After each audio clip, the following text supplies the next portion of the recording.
Bonjour Bruxelles, l'invité de 8h15. Et notre invitée, c'est Céline Jodogne, bonjour. Cécile Jodogne, bonjour, bourgmestre de Schaerbeek, membre de Défi. Madame Jodogne, d'abord peut-être la situation en Turquie et en Syrie. Immense vague de solidarité en région bruxelloise. Et il y a notamment une communauté turque fortement implantée sur la commune de Schaerbeek. Vous comprenez cette mobilisation? Vous allez y participer, l'encourager? Bien sûr, c'est une situation vraiment catastrophique pour ces dizaines de milliers d'habitants dans des situations très très difficiles.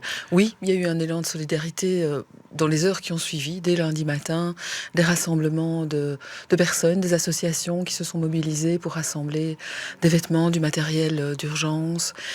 Et la commune, on a évidemment avant tout transmis des messages de solidarité via le consulat et l'ambassade.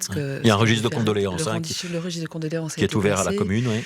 Le collège hier a décidé de faire un don aussi à l'une ou l'autre ONG ou un consortium de ONG pour participer autant que faire se peut à cet élan. Donc il y aura une petite aide financière. Exactement. Et puis, par ailleurs, nous orientons les personnes aussi vers le Palais 11 pour que les choses soient organisées. L'association des commerçants de la rue de Brabant s'est très fort mobilisée aussi. J'ai eu le président en ligne.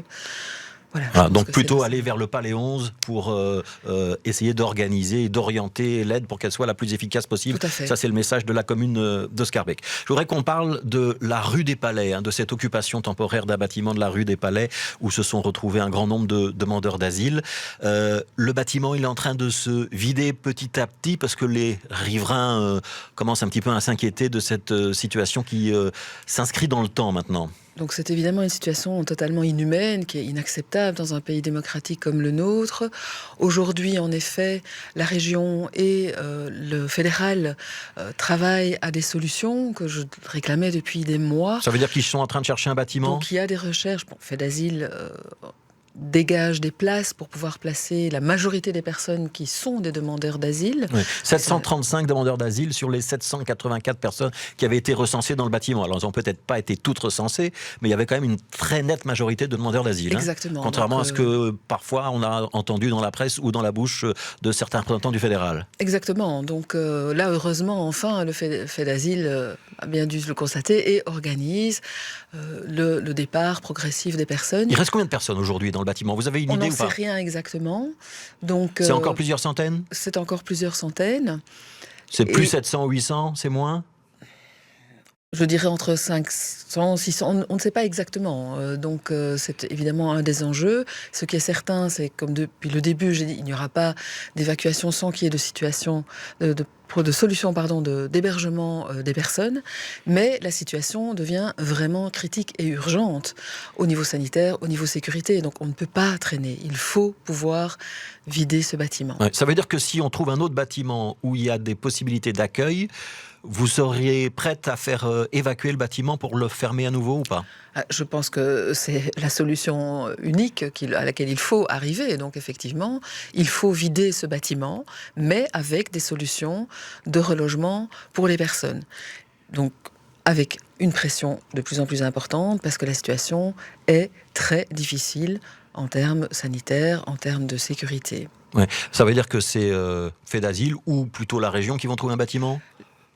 D'abord, il n'y aura pas un seul bâtiment, on ne trouvera pas un bâtiment pour accueillir tout le monde, donc il y a plusieurs solutions qui doivent se mettre en place, et nous travaillons régulièrement, nous avons des réunions très très régulièrement avec la région. Ouais, c'est une question de jour, c'est une question de semaine? Vous avez un délai en tête ou pas?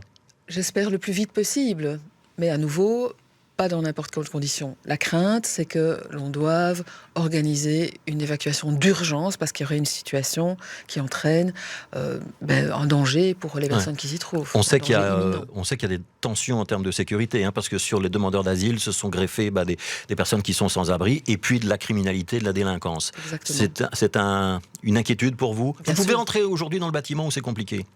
Les services publics et notamment la police, ils peuvent rentrer dans le bâtiment où c'est compliqué? Alors, si la police est appelée pour un problème, elle rentrera, mais en prenant évidemment toutes les précautions. Même chose d'ailleurs pour les services du SIAMU.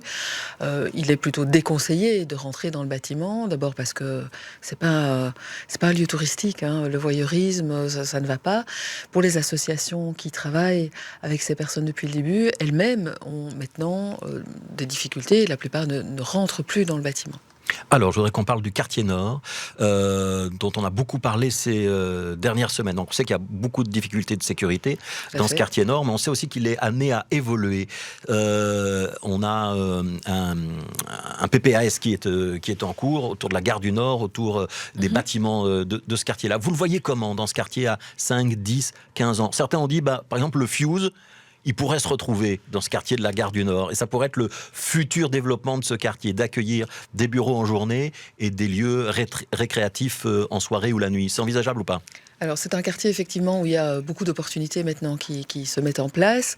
Le projet du PPAS, donc autour de la gare du Nord, c'est ce qui nous occupe plus particulièrement à Schaerbeek, mais ça s'inscrit dans un plan global pour le quartier. On travaille avec la région par rapport à cela. Il y a eu, au côté de région, pas mal de concertations avec différents opérateurs, associations, habitants, etc. Il faut vraiment saisir cette opportunité pour que ce quartier redevienne un quartier mixte.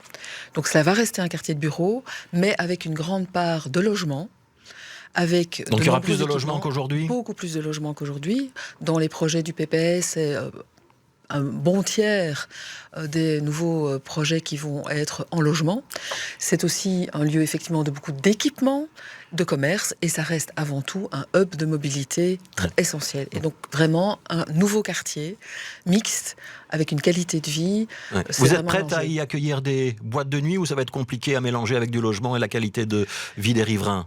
Je ne suis pas par principe opposée à cela. Peut-être que c'est plus facile que dans des quartiers très très denses avec des maisons mitoyennes.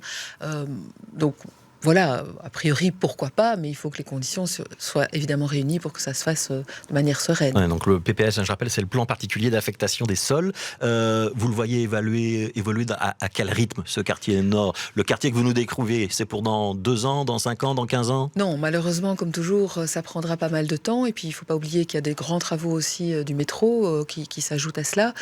Donc, il y a certaines choses qui pourront sans doute se mettre en place dans les années à venir, notamment la démolition du CCN.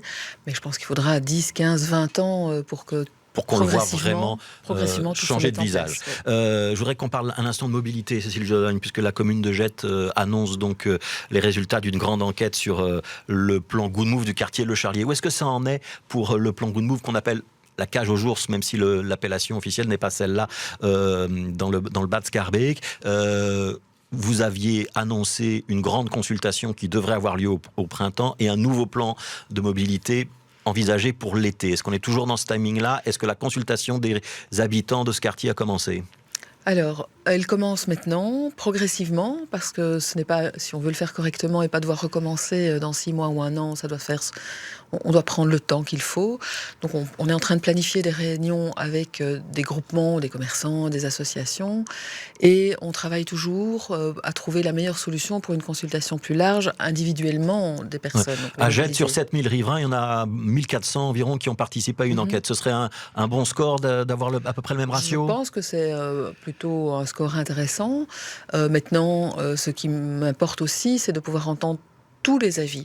Et donc pas uniquement ceux qui sont en colère, fâchés, qui ne comprennent pas, qui ne veulent pas, mais aussi entendre dans cette consultation les personnes qui se sont exprimées pour des modifications du plan de mobilité. Et donc il y aura des réunions, il y aura des enquêtes en ligne, dans quel délai ? Des rencontres, dans les mois qui viennent. On espère pouvoir avancer. Je voudrais quand même juste signaler que d'autres phases de ce plan Good Move se passent bien. Donc, je crois qu'il y a aussi...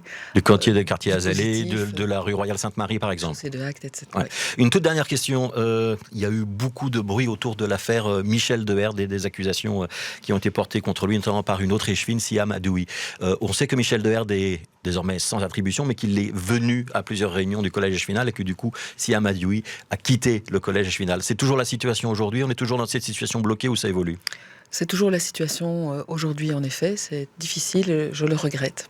Voilà. Et il n'y aura pas d'évolution dans les jours ou dans les semaines qui viennent? Ça va dépendre de la justice maintenant? Écoutez, nous attendons effectivement les suites, puisqu'il s'agit de plaintes au niveau de la justice. Donc voilà, on va voir s'il y a d'autres choses devraient être prises, mais pour le moment... Pour l'instant, la situation semble bloquée. Il n'y a pas de... Merci Cécile Jodogne, merci d'avoir été avec nous.